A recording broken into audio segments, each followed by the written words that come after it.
Hey there, welcome back to another video. This time around, it is my review of the 2000 wrestling comedy Ready to Rumble. Now, before we get around to sharing more of my thoughts on the film, I want to give a special shout out to Brock for requesting this review. And if there's another film, TV show, or topic that you would like to see me discuss in the future, feel free to donate to either my PayPal or to my Patreon. The link to both will be in the video description down below, and I will try to get to your request as soon as I possibly can. Now, Ready to Rumble is one of those films that when it came out, it did very poorly in the box office and with critics, and doesn't really have the best critical reception now, even from wrestling fans, which is not surprising considering how this film portrays wrestling fans at times and how it handled other aspects of the wrestling business.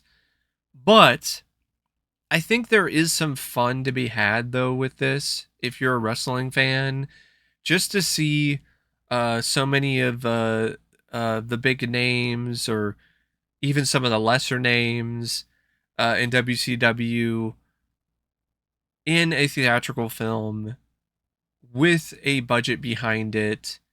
And there is a certain size and scope that this film provides for wrestlers like Sting and Macho Man and DDP and so on that you don't really get on the small screen. So I think there is some charm to this movie.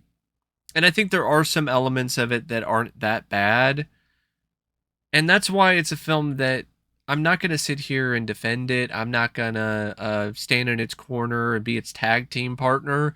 But it is a film that I don't think is a complete and total colossal flop. I don't think it secures a pinfall victory, but I don't think it's a total waste either. Like, I don't think it's an absolute jabroni, so to speak.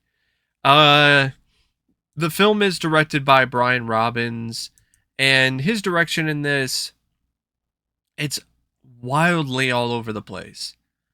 Uh, it's bouncing off the ropes, and it's like the cinematic equivalent of a spot in a wrestling match where the two wrestlers they bounce off the ropes at the same time and they collide with one another. Like they're both trying to do a clothesline and they wind up knocking themselves down to the canvas at the same time. That's the direction of this movie. At times, it secures a hit.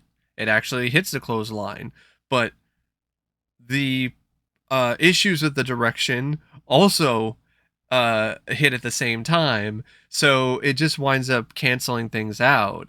It's a movie that I think Brian Robbins is maybe not the best director for. I think I get what they were trying to do because Brian Robbins did Good Burger. He also did Varsity Blues, so they felt that okay, well, it's a sports film and it's also supposed to be a dumb comedy like Good Burger. So let's just get the guy who did those two and combine those elements together. And it just isn't really the most satisfying mishmash of styles and cinematic flair. It leads to scenes that really do look very much like a botched clothesline or just a botched wrestling move in the middle of the ring. Like the director is trying to attempt a pile driver and drops the other wrestler on his head and almost breaks his neck. You know, that kind of thing. Because there's so many scenes that are just shot in ways where it's too amped up, it's too chaotic, and it's too cartoonish to the point where it affects some of the wrestling scenes because the wrestling scenes are shot in a similar bombastic over the top fashion, and so it makes it hard to take them seriously. So then it leads to the wrestling scenes not really having as much impact as they potentially could have because they don't look that much different from scenes like a sewage truck getting involved in a uh, vehicular collision complete with toilet paper So it's like when you have stuff like that, and it's kind of hard to differentiate that kind of nonsense with scenes in a wrestling ring. You got a problem, and I think that there's a lot of emphasis on slapstick and other stuff that I don't really think works that well with wrestling. Wrestling is fake. I mean, let's be honest, but there are a lot of other aspects of it that are very real. And I don't really feel that the direction does as good of a job capturing those aspects. And when it comes to the comedy, it's just very much hit and miss. There are some moments where this bombastic over the top approach actually works okay. For instance, there's a scene near the end where Sting punches out Caan's character, and then David Arquette, his character is all amped up, and he's all like, come on, do me, do me, do me!" And then Sting punches him out. Like, that was a well shot scene, and that's because it was a good juxtaposition of things. Like, you had the high energy of these two knuckleheads, and it was juxtaposed with Sting and his cool, hard demeanor. And it didn't seem like the director really overdid things too much in that scene with slow mo and different camera angles and whatever. He just kind of let the scene breathe.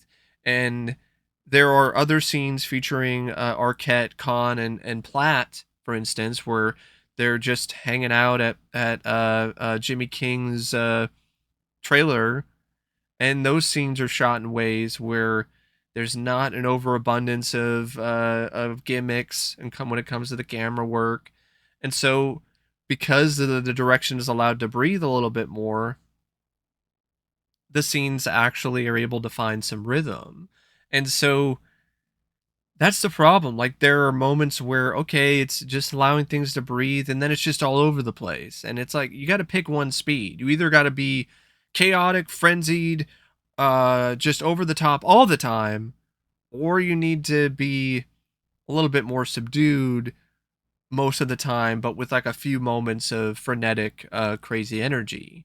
And so you just get a film that just looks off direction wise. And I really do feel that that's due to Brian Robbins. That he's the one that's to blame for that. He booked the direction that way.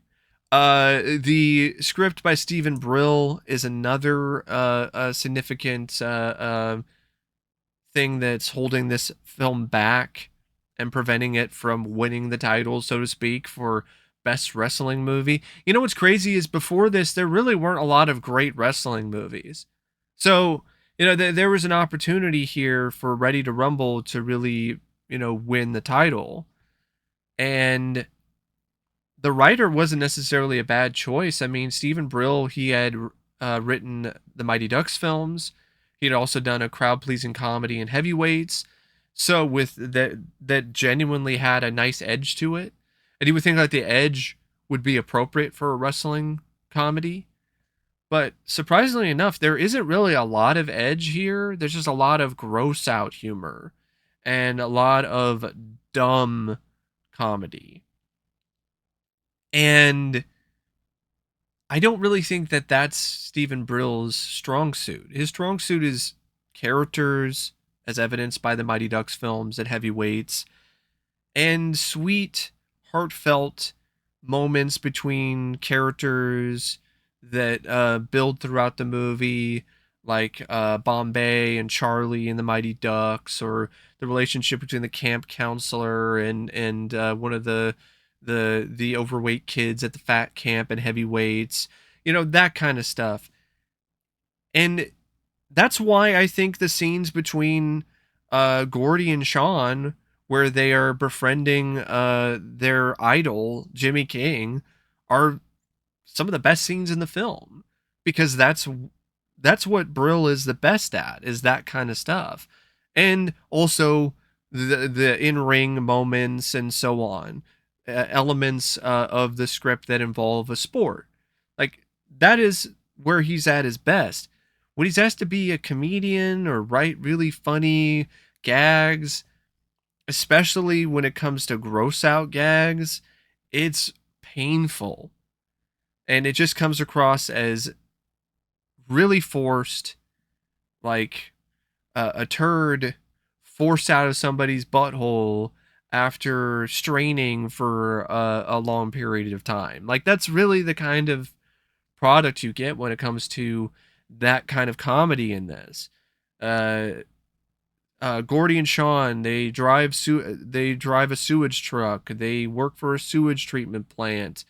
They pump sewage out of porta potties. So there's a scene where one of them is trapped in a porta potty, and there's a prank that's pulled in the porta potty. There's a scene where their sewage truck flips over and sewage spills out onto the street, and then another truck crashes around the same time, and it's full of toilet paper. So now you have toilet paper rolling around on the street in literal shit.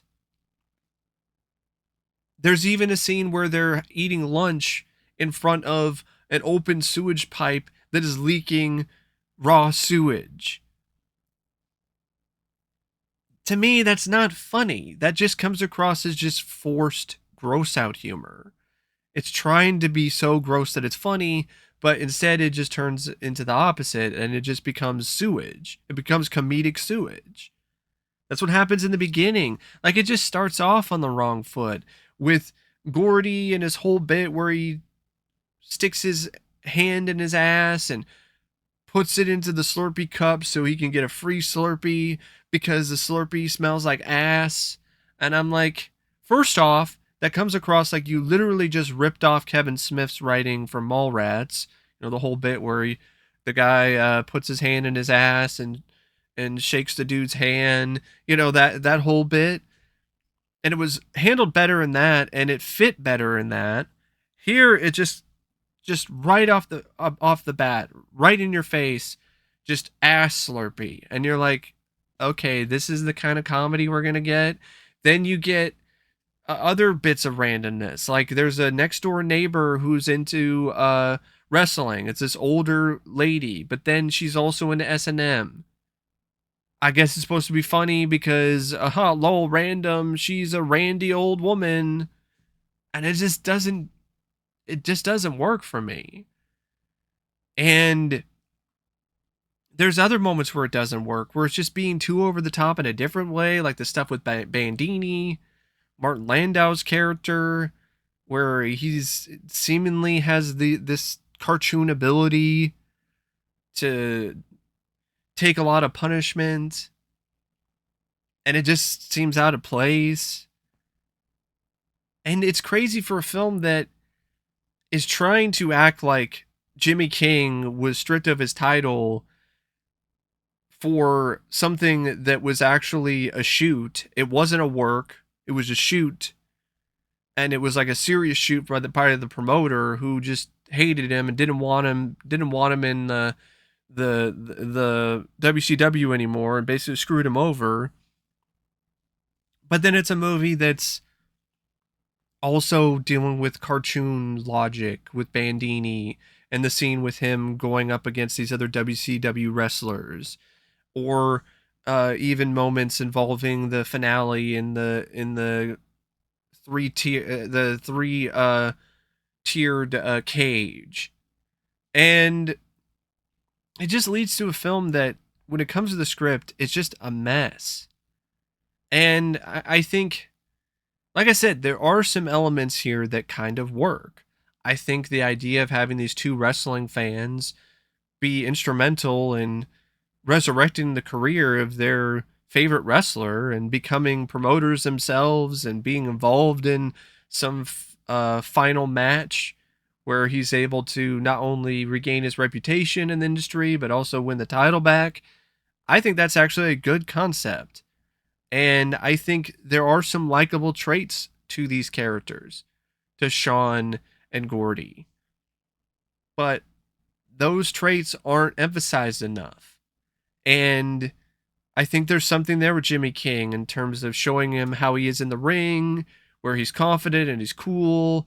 I will rule you, and he's, he's just this larger than life personality, and then contrast with him, in the trailer, uh, uh, dressing in drag, trying to make a quick buck so he can get a beer.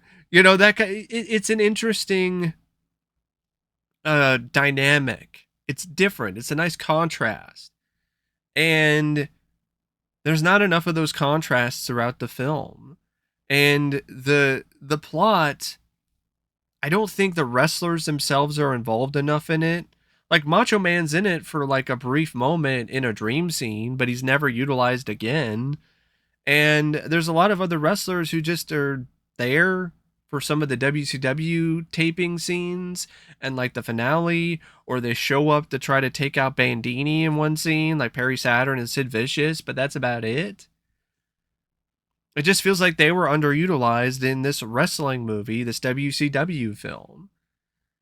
And the ones that were utilized were actually handled really well, like DDP, for instance. Actually think he came across really strong here.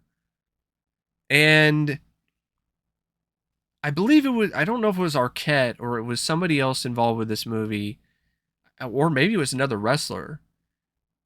They mentioned that this script should have really done a better job in terms of handling kayfabe and work and shoot and everything. And I really agree with that. I wholeheartedly agree with that.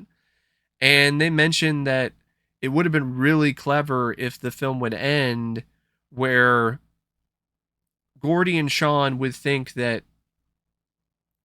DDP hates Jimmy King, hates his guts. But then you find out that they're best friends. They're really, really close with one another. And then this whole thing really was just a work.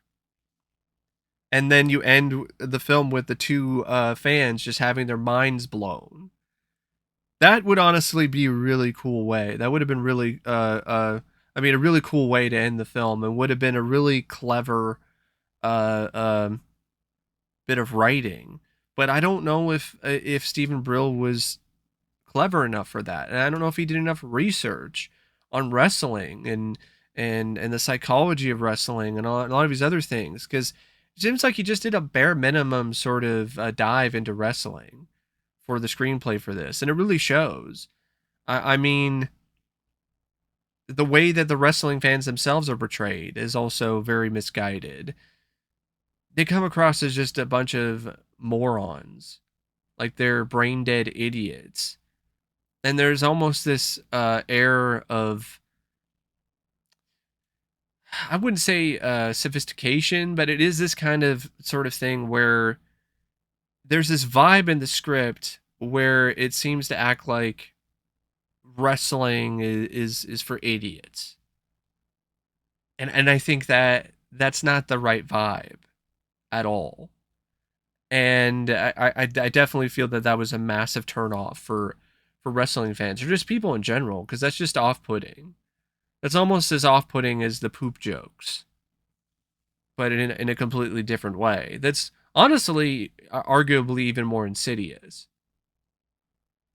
And so it's kind of a hard film to really truthfully like, but because it's just so bizarre, because you have so many of these wrestlers that are making cameo appearances in it, because there is a budget behind it, because you do have a little bit of fun with the two wrestling fans, even though they are portrayed in possibly the worst way.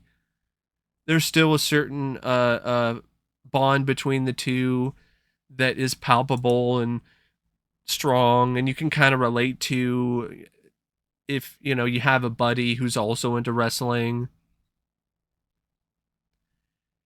And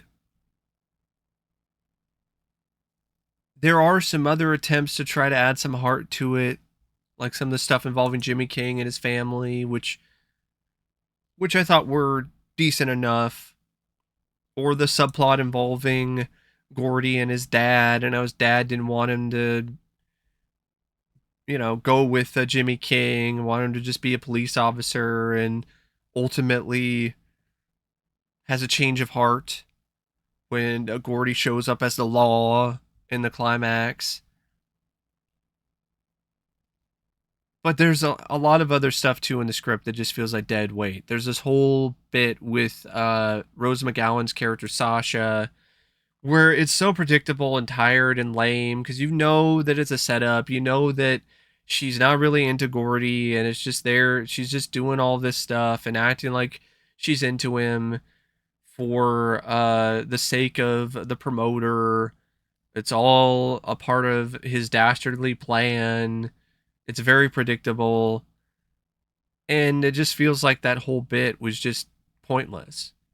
And it was also very awkward too. It's another instance of the writing that's just awkward and off. Like the sex scene, for instance. And it's just one of those movies where maybe a different writer would have been a better fit, which is crazy because I think on paper, Stephen Brill seems like not a bad choice. But when you look at what the final product was, it really does seem like he wasn't the best choice of writer for this film. The cast, for the kind of film that it is, and for what these actors are asked to do, it's not that bad. I don't think David Arquette is even really that bad in this. He has a certain amount of charm and charisma to him. So does Scott Caan. I think both of them actually have some good chemistry. I bought that they were best friends. Scott Caan in particular really cracked me up when it comes to the scene where he's dancing to a Britney Spears song in a hotel room. And Oliver Platt, I thought was awesome. I thought he did a really great job as Jimmy King, and it was a very out of the box kind of casting, and it was something that I honestly would not necessarily think would work on face value. Like if somebody would tell me, "Oh, Oliver Platt's gonna play a wrestler," you'd be like, "I don't know about that." Like Oliver Platt, really? But in execution, I thought he was excellent. He was hilarious. He definitely was the funniest performer in the film and had the most consistently funny moments in the movie.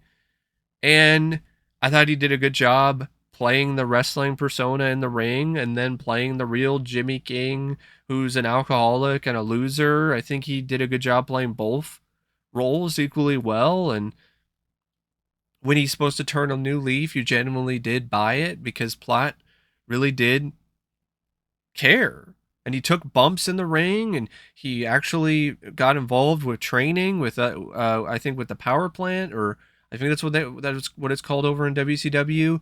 Like he actually went through training and worked with other wrestlers, and actually put a lot into it. And I think it genuinely shows. And I don't think Oliver Platt gets nearly enough credit.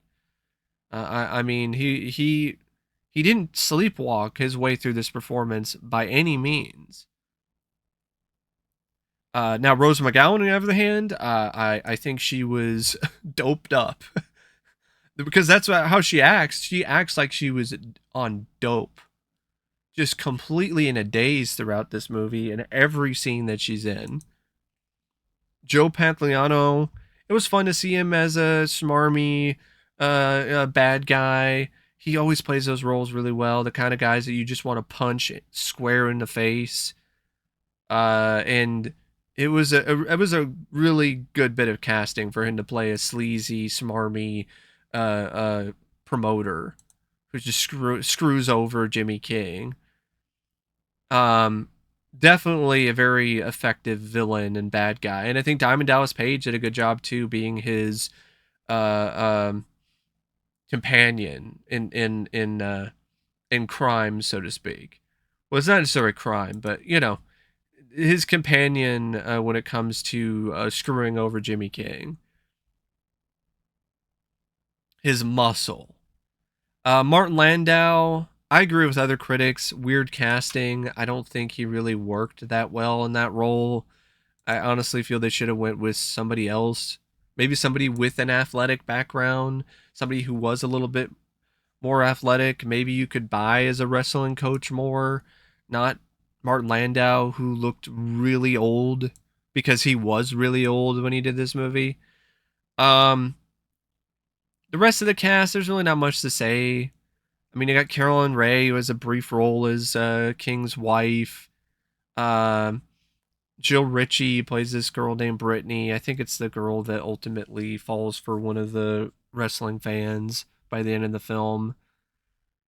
And you got appearances by a ton of different wrestlers: Goldberg, Sting, DDP, Booker T, Randy Savage, Bam Bam Bigelow, Sid Vicious, Juventud Guerrera, Kurt Hennig, Disco Inferno, Billy Kidman, Conan, Rey Mysterio Jr., Perry Saturn, Prince Iaukea, Van Hammer, Gorgeous George, John Cena. Not a speaking role, but he plays one of the bodybuilders at a gym. And then, of course, you have Michael Buffer, because, they paid him a shit ton of money so they could use the term Ready to Rumble. I never understood Michael Buffer's thing with that. Like, he trademarked the term Ready to Rumble. That's why you see a TM here. Stupid. It's so dumb. It's like trademarking the Happy Birthday song. Give me a freaking break. So he makes an appearance in this along with Gene Okerlund and Tony Schiavone and Mike Tenay. You got the refs, Charles Robinson and Billy Silverman. You got the Nitro Girls. Chris Kanyon apparently is in it as a fan who's wearing an ICP shirt, who like helps beat up Sinclair. So yeah, you definitely have a lot of wrestling personalities in it, so it's not a letdown when it comes to like the sheer amount of names that you see in the film. I just think that they should have been involved more than they were. When it comes to the technical aspects of the film, the cinematography by Clark Mathis is not magnificent. It's not marvelous, but it's mediocre. The shots look okay for what the film is. The editing is in a similar vein. I would say it's at its best when it comes to the wrestling scenes or some of the shenanigans between David Arquette, Oliver Platt, and Scott Caan. When they're trying to train Jimmy King to get ready to go back into the ring, or the scene where Jimmy King sneak attacks DDP. But it's not what I would consider a really high quality film when it comes to editing. The music by George S. Clinton, I guess it's okay for what Clinton was trying to do with it, but it's not very memorable. That's another aspect of the film that's kind of a letdown. When it comes to the music or the songs and the soundtrack, it's not very catchy. Doesn't really have what you're looking for when it comes to like a rousing score for a sports movie or a fun wrestling sort of theme soundtrack.